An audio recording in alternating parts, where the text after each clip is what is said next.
नमस्कार दोस्तों, आज हम मन के बारे में डिस्कस करेंगे क्योंकि काफी भाइयों ने कमेंट करके पूछा है कि भाई साहब मन के बारे में वीडियो बनाइए।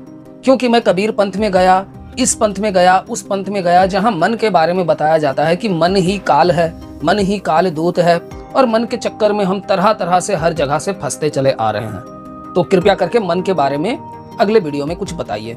इस तरह के मैसेज कमेंट बहुत सारे मिल रहे थे, तो आज का ये वीडियो मन के बारे में ही है और उम्मीद है कि अगर आपने इस वीडियो को एकदम विवेक लगाकर एकदम शुरू से लेकर लास्ट तक समझा तो विश्वास मानिए आज के इस वीडियो में आपको वो समझ में आ जाएगा जो सच में आप समझना चाहते हैं। तो एकदम ध्यान पूर्वक इस वीडियो को देखते रहिए। इस वीडियो में मैं आपको कबीर साहब जी की 6 वाणियों के आधार पर मन का खेल समझाऊंगा, मात्र 6 वाणी। और इसी 6 वाणी को समझ जाने के बाद आप पूरा का पूरा खेल समझ सकते हैं। मैं कबीर साहब जी की वाणी केवल इसलिए ले रहा हूं क्योंकि ये जो सवाल मेरे पास आए हैं ये ज्यादातर कबीर साहब जी के ज्ञान को मानने वाले लोगों में से हैं। समझ रहे हैं ना? तो एकदम ध्यान से इस वीडियो को देखते रहिए और आपको आज जो समझ में आने वाला है शायद ही अब तक आपने समझा होगा। तो एकदम विवेक लगाकर इस वीडियो को समझते रहिए। हाँ, तो पहली वाणी है कबीर साहब जी की। कबीर साहब जी अपनी वाणी में कहते हैं कि तन को जोगी सब करे, मन को बिरला कोय, सब सिद्धि सहजे पाइये, जो मन जोगी होए। बहुत ही अनोखी बात कही है कबीर साहब जी ने इस वाणी में। बहुत ही अनोखी बात है। देखो, तन को जोगी सब करे, इसका तात्पर्य क्या है? इसका तात्पर्य यह है कि तन यानी शरीर, शरीर यानी दिखावा। मतलब अपने शरीर से ज्यादातर लोग ये दिखावा करते हैं कि देखो मैं तो अच्छा इंसान हूँ भाई, मैं तो ये करता हूँ, मैं तो योग करता हूँ, मैंने ये त्याग दिया, मैंने ये त्याग दिया, मैंने धन दौलत त्याग दिया, मैं तो घर त्याग दिया, मैं परिवार त्याग दिया और मैं ये अच्छे अच्छे काम करता हूँ, मैंने ये नेक नेक काम किया है। इस तरह से मतलब तन को जोगी सब करे लेकिन मन को बिरला कोई। समझ रहे ना? आपने देखा होगा कि कई लोग कहते हैं कि भाई मुझसे तो ये गलत काम हो गया, मैं अगला साल जाऊंगा गंगा नदी नहाने, गंगा नदी नहाने से मुझे मेरे पापों से मुक्ति मिल जाएगा, तो मैं गंगा नदी नहाने जाऊंगा और मुझे मेरे पापों से मुक्ति मिल जाएगा। तो कबीर साहब ने देखा होगा कि देखो भाई ये लोग तो तरह तरह का पाखंड कर रहे हैं, क्रियाक्रम कर रहे हैं, लेकिन इनके मन में क्या है? ये भीतर से भी वैसा है जैसा बाहर से ये दिखा रहे हैं, अंदर बाहर से बराबर है कि नहीं? तो कबीर साहब जी जो देखते थे उस समय उसके ऊपर उनकी वाणी आ जाती थी। तो इसीलिए कबीर साहब जी कहते हैं कि तन को जोगी सब करे, मन को बिरला कोय, सब सिद्धि सहजे पाइये, जो मन जोगी होए। तो यहाँ हमें मन को जोगी करना पड़ेगा। अब मन को जोगी करने का तात्पर्य क्या है, अगर ये जानना है तो आप मेरे पिछले वीडियो को देख सकते हैं। तो बिल्कुल पिछले वीडियो को एकदम जरूर देखिएगा और उसका लिंक भी मैं डिस्क्रिप्शन में डाल दूंगा, तो आपको पूरा सच्चाई समझ में आ जाएगा। मन को जोगी करने का तात्पर्य क्या है? देखो, सबसे पहले तो आपको यह समझना पड़ेगा कि आपके मन को अशांत कौन करता है। जब आप इस पर गहन अध्ययन करेंगे तब आपको पता चलेगा कि आपके मन को अशांत करने वाला आपके भीतर ही है। काम, क्रोध, लोभ, मोह, अहंकार, भय, चिंता, इतनी बहुत सारी शब्द आपको मिल जाएंगे जो आपके मन को अशांत करता है। तो मन को शांत करना है। संन्यास का मतलब ही यही है। संन्यास मतलब वो नहीं कि मैंने घर त्याग दिया और जंगल चले गए, मैंने परिवार त्याग दिया और जंगल जाकर के बैठ गए, पहाड़ों के बीच साधना करने लगे। वो सन्यास नहीं है। सन्यास का मतलब ही है कि अपने मन को, जो आपके मन को अशांत करता है, उन सभी को सन्यास दे दो। सन्यास का मतलब यही है कि एकदम होश पूर्वक जहां हो उसी पल में टिक जाओ, वर्तमान पल में टिक जाओ। तो आपको समझ में आएगा, इसी वीडियो में समझ में आएगा मन का पूरा खेल। अभी तो मैंने पहली वाणी कही है। अब आइए जानते हैं कि कबीर साहब जी अपनी दूसरी वाणी में क्या कहते हैं। नहाए धोए क्या हुआ, जो मन मैल न जाए, मीन सदा जल में रहे, धोए बास न जाए। समझ रहे ना? इस वाणी में भी कबीर साहब जी ने बहुत गहरी बात कही है, बहुत गहरी बात कही। देखो, कबीर साहब जी देखते थे अपने समय में, वैसे जैसे मैंने आपको बताया कि कबीर साहब जी जो देखते थे उसी विषय पर उनकी वाणी मौजूद हो जाती थी।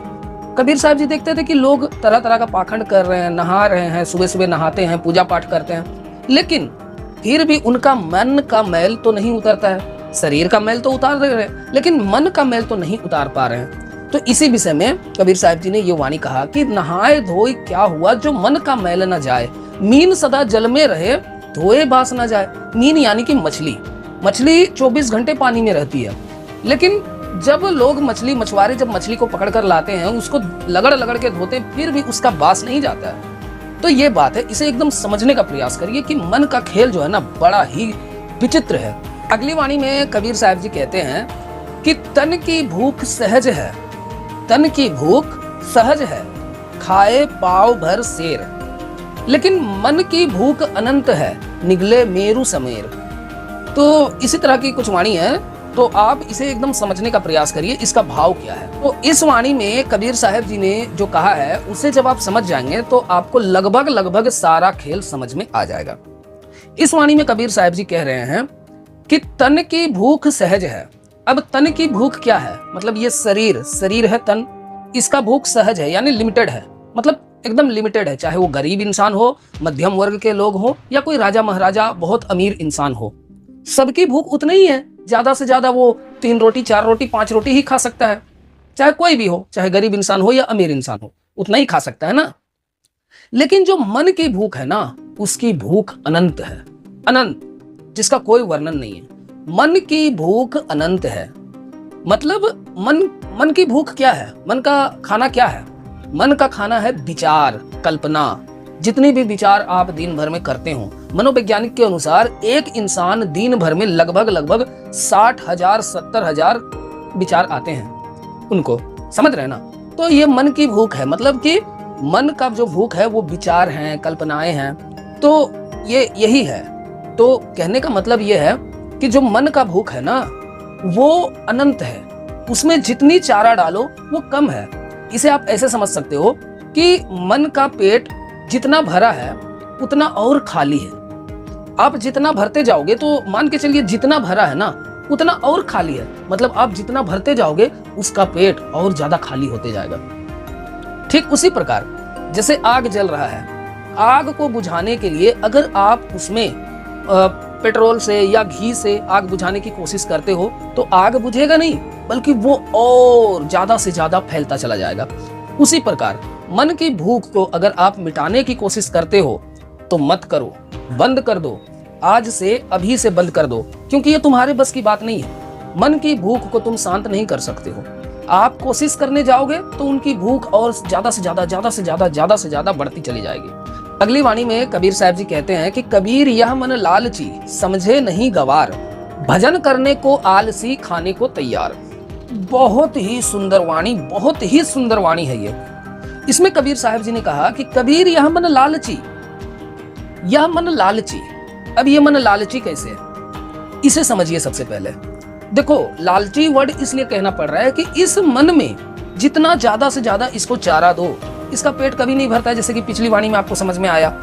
तो इसको जितना ज्यादा से ज्यादा दो, इसका पेट नहीं भरता है, ये और ज्यादा इसको चाहिए। तो कबीर यह मन लालची, समझे नहीं गवार, ये समझता नहीं है। ये गवार शब्द का प्रयोग करना पड़ा कि ये मन एक तरह से गवार ही है। जैसे लोगों में कहते हैं कि भाई तू तो गवार है। गवार मतलब क्या, कि ये व्यक्ति जो है गवार है, इसको कुछ समझ में नहीं आता है, इसीलिए इसको गवार कहना पड़ रहा है। जैसे ये एक मुहावरा है, गवार जो वर्ड है वो उस व्यक्तियों के लिए यूज होता है जो छोटी सी छोटी बात को भी ढंग से नहीं समझ पाते हैं, उसे गवार कहते हैं। तो ये जो मन है ये फिलहाल अभी गवार है। भजन करने को आलसी, खाने को तैयार। भजन करने को आलसी, अब भजना, भजन मतलब क्या, भजना, और भजना मतलब क्या। कई लोग भजने को ये समझते हैं कि राम राम राम राम कर लो, या कहीं पर बैठकर किसी एक शरीर के किसी एक बिंदु पर ध्यान लगा लो, या अगरबत्ती जला लो, या पूजा पाठ कर लो, यही भजन है। वो नहीं है भाई। भजन का असली अर्थ जो है ना, जो उचित है उसे एकदम सही ढंग से करो, वर्तमान पल में जियो, प्रेजेंट मोमेंट में रहो, वो है भजन। क्योंकि अगर आप प्रेजेंट मोमेंट में रहते हो ना, तो प्रेजेंट मोमेंट ही एक ऐसी अवस्था है जहां आपको विचार नहीं आते हैं। जितना भी हल्ला है ना, जितना भी शोर है, वो भूतकाल के हैं और भविष्य काल के हैं। वर्तमान काल का कोई शोर नहीं होता है। अगर आप दुखी भी हो रहे हो तो बीते हुए समय में कुछ क्रिया के वजह से उसको सोच सोच के आप अभी दुखी हो रहे हैं, समझ रहे हैं ना। या आप किसी डर में हैं तो बीते हुए समय में कुछ ऐसा हुआ है जिसकी वजह से उस विचार को सोचते हुए आप अभी वर्तमान समय में डर रहे हो। तो ये बात है, कोई भी शोर शराबा हल्ला ये वर्तमान का नहीं होता है, ये या तो भविष्य का होता है या बीते हुए कल का होता है। तो इस बात को समझने का प्रयास करिए। इस बात को जब आप समझ जाएंगे तो आपको पूरा खेल समझ में आ जाएगा। कहते हैं वाणी में कि भजन करने को आलसी, खाने को तैयार। खाने को तैयार रहता सर्वदा। अब मन का खाना क्या है? जैसा कि मैंने आपको बताया कि मन का खाना है कल्पनाएं, वासनाएं, विचार, यही है मन का खाना। और मन का खाना हम कब देते हैं मन को? जब हम बीते हुए समय में खोए रहते हैं तो हम मन को खाना दे रहे हैं। समझ रहे हैं ना? मेरी बात को समझने का प्रयास करिए कि हम बीते हुए समय में मन को भेज देते हैं। भेज क्या देते हैं? मन चला जाता है, हम उसको उसके ऊपर अंकुश नहीं लगाते हैं। तो वहां बीते हुए समय में जा रहा है, मतलब बीते हुए समय का विचार आ रहा है, भविष्य का विचार आ रहा है, और वही विचार या कल्पना ये मन का भोजन है। तो इसी पर अंकुश लगाना है। आपको प्रेजेंट मोमेंट में रहना है, और जब आप प्रेजेंट मोमेंट में रहेंगे तो मन को उसका खाना नहीं मिलेगा। फिर आप जहां जहां होंगे, जहां जहां आप जाएंगे, मन आपके पीछे पीछे जाएगा, क्योंकि मन की जरूरत अभी और यहाँ है आपको, लेकिन मन चला जाता है कहीं और। समझ रहे ना? मन की जरूरत आपको अभी और यही है। इस बात को एकदम गांठ बांध लीजिए। अगली वाणी में कबीर साहब जी कहते हैं कि मन के मते न चालिए, मन के मते अनेक, जो मन पर असवार है सो कोई साधु एक। ये भी बहुत ही गजब की वाणी है कबीर साहब जी की, बहुत ही गजब की वाणी है। और इस वाणी को एकदम समझने का प्रयास करिए। इस वाणी में कबीर साहब जी ने बहुत सुंदर लाइन हमें बताया है कि मन के मते न चालिए। अब मन के मते न चालिए, इसका अर्थ क्या है? इसका अर्थ बहुत ही गहरा है। होता यह है कि आपको कुछ करने का मन किया, कोई विचार आया कि चलो वो कर लेते हैं, और आप इतनी हैवी शरीर को तुरंत वहां लेके चले जाते हो। आपको सिगरेट पीने का मन किया तो भारी भरकम शरीर तुरंत गली मोहल्ले के नुक्कड़ में चला जाता है सिगरेट पीने के लिए। आपको कुछ देखने का मन किया, कहीं कुछ झगड़ा हो रहा, मन बोला जाकर देख लो, आप उस चीज को करने चले गए। आपको कुछ खाने का मन किया तो मतलब मन जो जो कह रहा है आप वही वही कर रहे हो। इनडायरेक्टली आप मन के पूरी तरह से गुलाम हो चुके हो। आप हो गुलाम मन का अभी इस वक्त। तो मन, कबीर साहब जी कहते हैं कि मन के मते न चालिए, मन के मते अनेक। मन का जो मत है ना वो अनेक है, अनेक। कितना बात मानोगे? वो पल पल बदलता रहता है। वो एक नंबर का धोखेबाज है। वो तुरंत आपको धोखा देगा, वो आपको फंसा के तुरंत हट जाएगा, सजा आपको मिलेगा। तो ये बात है कि मन के मते अनेक, उसका मत तो अनेक है। और जो मन पे असवार है सो कोई साधु एक। असवार मतलब क्या? जैसे हम घोड़े के ऊपर सवार होते हैं तो घोड़ा का जो पूरा कंट्रोल है वो हमारे हाथों में आ जाता है ना। तो जो मन पर असवार है सो कोई साधु एक। तो हमें मन के ऊपर सवार होना होगा, और जब हम मन के ऊपर सवार हो जाते हैं तो वो मन का कंट्रोल हमारे हाथ में हो जाता है। फिर मेरे आज्ञा के बिना मन तो कुछ कर ही नहीं सकता है, उसका तो कोई पावर ही नहीं है। वैसे भी मन तो मुझसे ही पावर ले रहा है ना। तो यहाँ पर बात यह है, जो मन पे असवार है सो कोई साधु एक। वैसा कोई बिरला एक ही बन पाता है।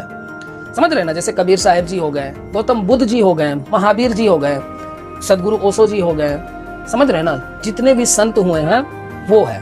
तो उम्मीद है दोस्तों आज की इस वीडियो में समय के अभाव होने के कारण मैंने आपको बहुत कम जानकारी दिया है।